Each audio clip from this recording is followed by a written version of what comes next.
Hey friends, welcome back to another episode of 10-Minute Marketing. I'm your host, Sonja Crystal Williams. All right, so today's episode is yet another lesson in our series of lessons where we have been talking about different ways that you want to approach your business growth. Last episode, we talked about, should I be doing all my digital marketing and social media stuff solo, or should I hire a team? Now, today's episode is really a continuation going down the path of I'm going to hire a team. I need the support. Either A, I'm a business owner or entrepreneur, and I'm tired of doing this stuff on my own, and I need to start staffing up and being realistic about what that looks like. Or B, I already am working on a small team, but again, we realize that our workload is more than we can handle. We need that additional support or maybe even outside perspective. So let's dig in. I want to go straight to really walking you through what the roles are that you need to hire for. And I also want you to keep in mind, some of these roles may overlap. You may find in the beginning when you're first staffing up, you're going to have to find someone that covers more than one of these positions. So I'm going to give you the ideal, this is what it should look like on a team, and this is how responsibilities are typically broken down. And number one, this one's kind of broad, social media manager, or some people call it social media associate or social media assistant, maybe just depending on where you are on the hiring scale and the level of experience the person that you're bringing into that role has might determine the formal job title and pay scale. But I'm going to just kind of call it social media manager for example purposes here.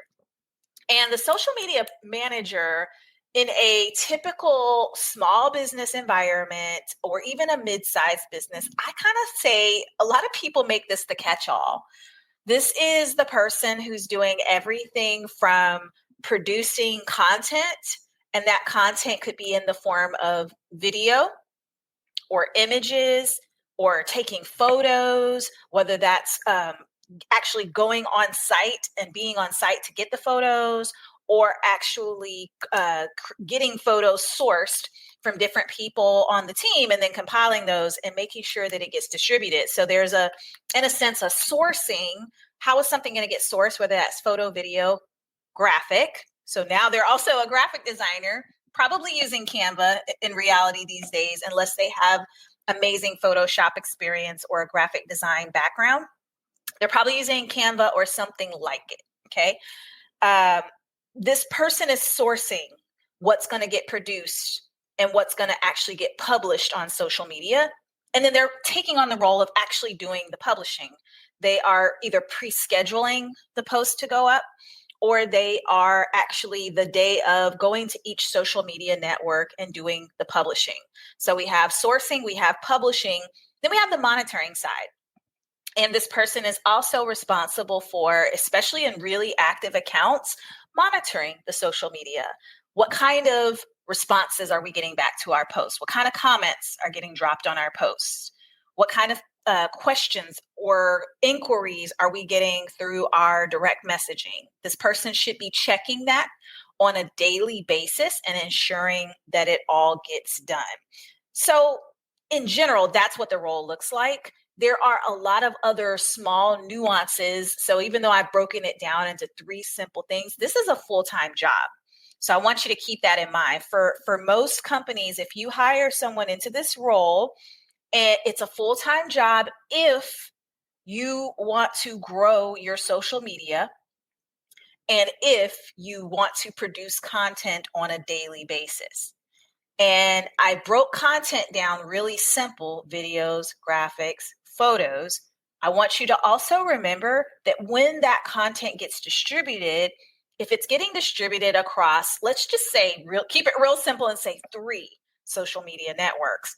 There's so many different forms that it's going to take, ranging from stories to, is it a video going on Shorts or YouTube or Reels or TikTok?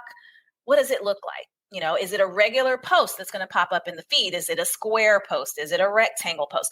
So your social media manager is also taking on the planning of all of that and probably responsible for coming up with a content calendar, ideally, that hopefully you're looking over. And at least in the beginning of your working relationship, you're looking over that content calendar that they've planned out And then you're meeting regularly to discuss and think ahead about like what is the content. And then here's the other thing, they're writing it, right? So when it's getting distributed, they're also responsible for writing what's getting said with that post in the caption or description area so that people can respond to it. So there's a lot of strategy, a lot of planning, and then a lot of actual tactical, like I'm rolling up my sleeves and I'm going to get this done when someone's in that role. Okay. And if you have a small business, this can be someone who takes on those responsibilities full time. You just need to make sure they're someone who's really good at paying attention to detail so they're not making typos in your graphics and in your actual copy that gets written, in your captions. You need someone who's going to be mindful enough to check the comments and direct messages on a frequent basis, not even once a day, but often many times a day, especially if you have a very active account. Meet someone who is a strategic thinker and to some degree creative and has fun with it, likes their job, wants to create content, wants to see and test out different things, and is able to keep up with trends. Now, I'm going to be realistic with you and tell you that this is a big ask. Okay. Not everyone is this well balanced, and that's why other roles exist so that we break down the role. So social media manager, again, is kind of a catch-all.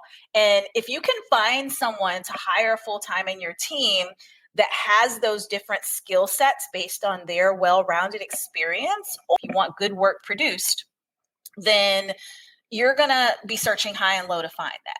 Okay. Because I'm not going to say it's rare. There's a lot of people out here who do all of that well. They can perform better, though, when some of those tasks are split up so they can focus on what they're really good at. So let's talk about some of the other roles. One of the other roles that I feel like you absolutely need on the team is a copywriter. So someone who's really good at copywriting or content writing, and again, these can be separate roles or they can be one and the same, but content writing and copywriting is the person who's going to nail your messaging, and they're going to do it effectively, and they're going to know the right words to use that are triggers for your audience to take action.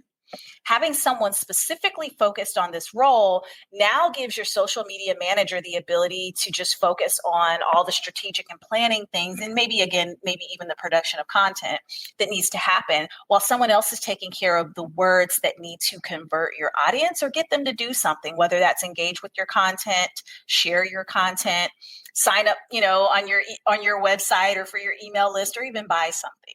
Okay, so that copywriter really plays a critical role. That role can also expand beyond social media, of course, into other things they can do for you, such as writing your email campaigns, your blog post, your website or landing page copy. It's really a great role to have. And that role doesn't necessarily have to be someone who's employed full time.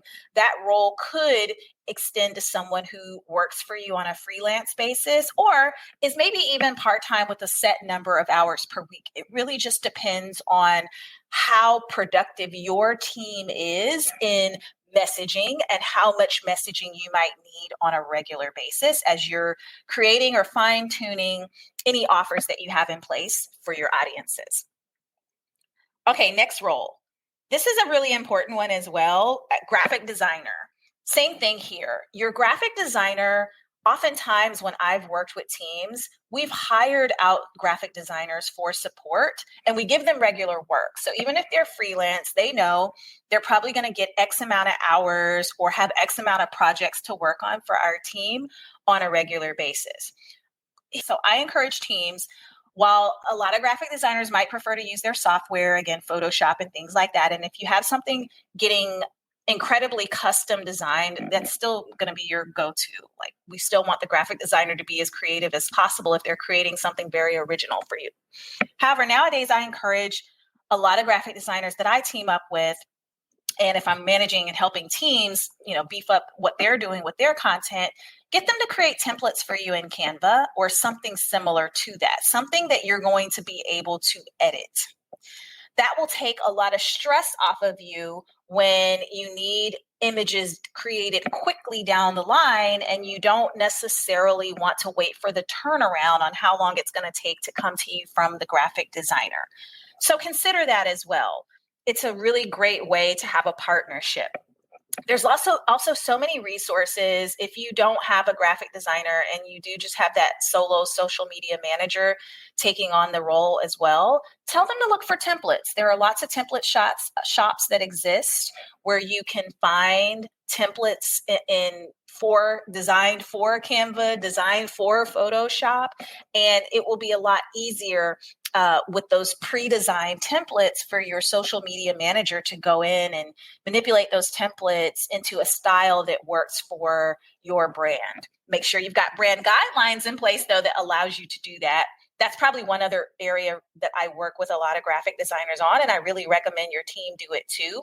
Get that graphic designer to draft brand guidelines on your fonts, your colors, your font sizes, style guidelines. You really want to have that in place so that your graphics produced have a very consistent, clean look. And it makes your brand much more recognizable across different social media channels. It also conveys something to your audience for them to see those really nice, highly professional, strongly produced graphics. Okay, next roles. A lot of people hire these 2-for-1, video editor and videographer, but they're not necessarily the same role. So I want you to be really mindful here. I've come across many videographers who are great at shooting video, not the best editors, and vice versa. I've come across some editors who are great at editing. They don't necessarily nail it when it comes to actually being on site and shooting. This is also a great opportunity to figure out, where does this fit into your business's ecosystem or within your team? Does this need to be a full-time role? Or can you hire someone to come in and do this work for you? Again, similar to the graphic design role, a lot of times when I'm coming in to work with teams or helping them structure what their organization is going to look like, this is one of those opportunities where I'll say, you don't have to hire this person to work for you full time. There's really a couple of different approaches. Either A, you find someone which is either a person or another business vendor that you're going to hire that can handle the videography and the editing. And if you are ever going to bring them on site to shoot video for your business, always do it in bulk. Schedule long sessions, block out half a day, maybe even a full day, and get yourself lots of video footage that you can use over the course of the next several months. So your engagement with this videographer company or person might end up being once a quarter or every other month. You don't necessarily need them to come shoot video for you on an ongoing basis. That gets very expensive very quickly. It also helps when you do hire someone who's good at both, where they shoot the video on site, because the editing process sometimes can go much faster. The only thing I encourage teams is keep in mind from a copyright standpoint that videographer, if they are recording on their own camera and using their own equipment, then technically they own the copyrights to your video. So you need to also kind of come up with that internally. Are we going to supply them equipment, or with the drive that they're going to stick into the camera to record? Like, make sure you just have that conversation first. Okay, especially if you're hiring them freelance and they're not working for you as an employee. Now, the second option would be to split the responsibility, where you all are the videographers in-house. So you're recording and getting your own footage, and then you're sending it over to an editor for the editing process. Now, again, the only downside to this is that editor wasn't on site, so they have to really watch the video to find where there's going to be great areas to kind of mix and match and really create a strong video for you. However, again, this saves you the cost of having someone constantly come on site. And from here, you can have a really good working relationship with that video editor, delivering video content to them on a regular basis that you need them to edit. And you might even come up with a particular flow or style with that video editor. And as long as you're working with the same person, once they know, get, and understand your style, or help you come up with what that style is going to be, then you'll have a much easier process to flow through long term. Okay, final couple. These are bonuses. And again, a lot of people and companies throw these kind of mix these roles in, but one is a content creator, and that's the person who might be responsible for actually creating all the content. So this would be For larger teams, yes, you may have the social media manager in place. That person is managing. They're doing the planning. Again, they're doing the strategy. They're overseeing. They're ensuring everything, all the content gets distributed. They're not necessarily creating, though. That's what a content creator can do for you. And that content creator is the person who is sourcing the creative ideas on what content is going to get created. And that, again, could vary depending on what person you're hiring into that role and whether or not they're good at creating TikToks or graphics or things like that. This person might be also coordinating with the copy or content writer. They might be coordinating with the video editor. Or they might be the person who's doing their own editing if they're the content creator. Another thing that you could do in lieu of this is if you have the type of product that lends itself to getting a lot of user generated content or influencer content, rather than hiring a full-time content creator, you could also work with influencers or with your own audience to source content coming directly from your fans. So there's a lot of different ways to spin that as well. The final kind of bonus role is a community manager. So again, rather than your social media manager having to take on the full responsibility of, on a pre-active account, managing all the comments and everything coming in, you've got someone who is in that role.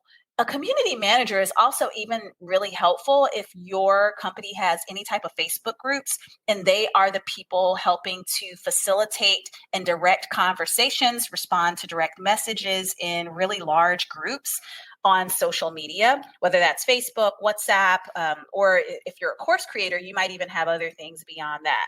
So having a community manager in place allows for someone specifically to almost in a sense be the person who's in a direct role to interact with your community online. All right, so that's my snapshot of the different roles you need to think about. The final thing to really keep in mind for any of these roles are like, what are my hiring practices going to be? And again, that could look different, but you really need to, again, take into account for these various roles, are they full-time? Are they part-time? Are they freelance basis where the person is an independent contractor and I just need them to get the work done? You also need to take into account, do I need to meet with this person in this role in person? Do I need them on site in the same city as me so that we are accessible face to face? Or can this role be 100% remote? Or is it some hybrid role? And what does that look like? Like, these are things you really want to get a pulse on before you step out to actually hire.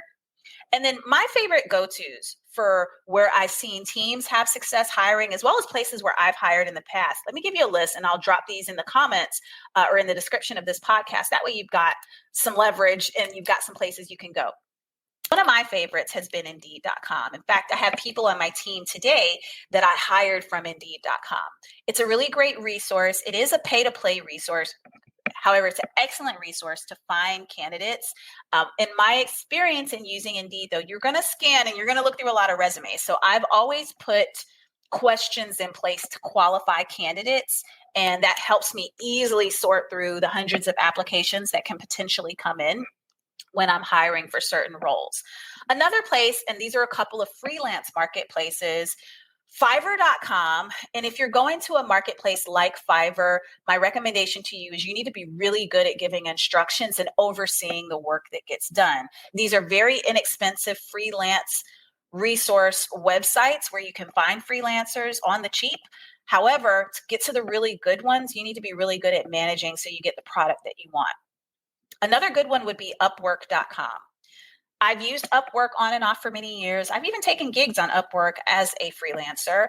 It's a great place also to find really all levels, people who are beginners, scaling all the way up to people who are experts. When you're looking for, again, freelancers to come onto your project, you could even probably find people to work for you full time from Upwork as well.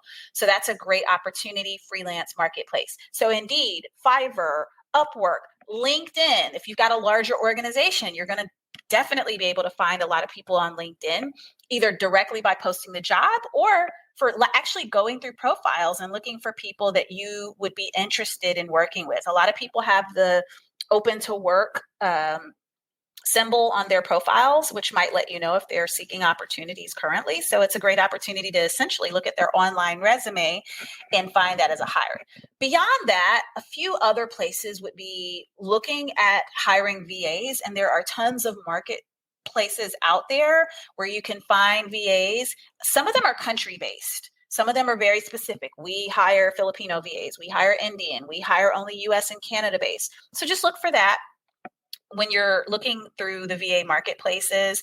I've got a few that I have also used in the past that I'll drop into the description for today's podcast, and check those out. Beyond that, word of mouth never fails. Search through your own network when you're looking for people to hire. That way you can talk to friends and family and past associates and colleagues to find the right people to fill your positions. Always, always, always, when you're hiring, ask for examples of work. Ask questions that helps you understand, is this person a critical thinker? You need critical thinkers in these social media roles, particularly if they're going to take on anything that's strategic or content creation related, because they're going to inevitably run into problems that must be solved. That has probably been my biggest takeaway when it comes to hiring, period. All right, so those are a few of my tips when it comes to staffing up to hire your social media support.